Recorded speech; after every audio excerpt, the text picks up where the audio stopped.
The things that really matter to us are relationships with the people and the world around us. And the phrase that I really like to use that helps to demonstrate this clearly is the presence of love, laughter, and friendship.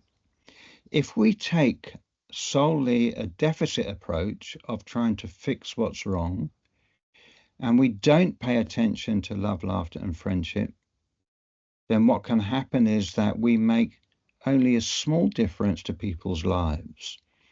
But if we include that social domain found in relationships around the strengths of communities and the strengths of supportive networks, then we can really make life as meaningful as possible.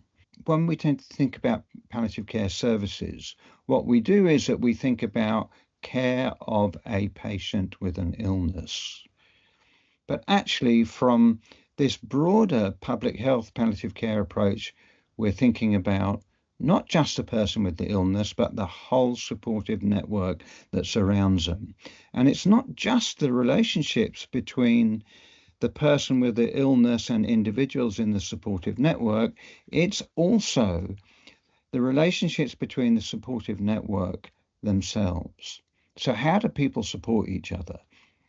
And when we're thinking about public health palliative care, what we're doing is we're saying, look, the opportunity for some kind of beneficial intervention expands enormously if you take into account the positive aspects of life and think about the supportive networks, because those supportive networks happen everywhere.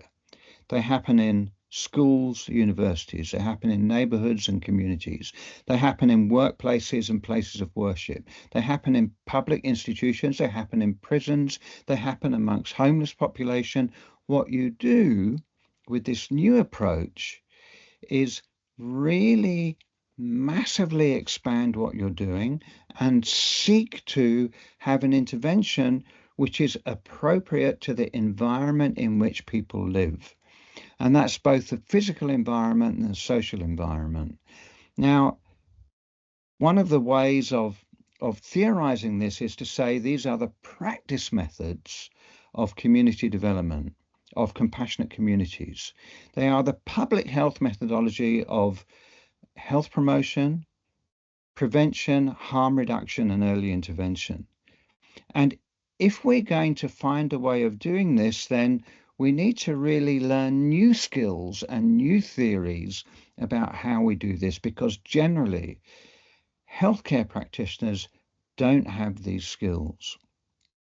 So the point about getting education in public health palliative care is to understand about the social context of illness, the role of communities wherever they are, and learn the skills of how can you involve those communities in a way which is useful to the community themselves rather than what we might think is useful to that community. Now, this sounds all well and good, and you might ask as a clinician, what on earth, why do I need to get involved in this? Because I'm providing, control of people's symptoms and making assessments and seeing what their needs are. Well, this has a direct impact on the clinical consultation as well. So when you're taking this broader approach, you're really thinking about who's in that supportive network. What are the supports between the people in the supportive network? Because the resilience of that network is absolutely critical to making sure that people are well looked after. And not just well looked after, that their life is full of the qualities that we've spoken about, meaning and value and love, laughter and friendship. And that those things, they are not just about the direct supportive network of the person with the illness, they are the environments in which people move.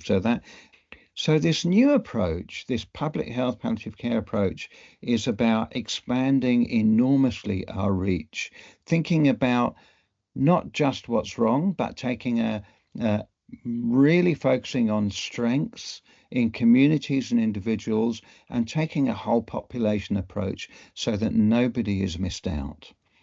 this has a direct impact on the clinical consultation as well as how we think about service provision.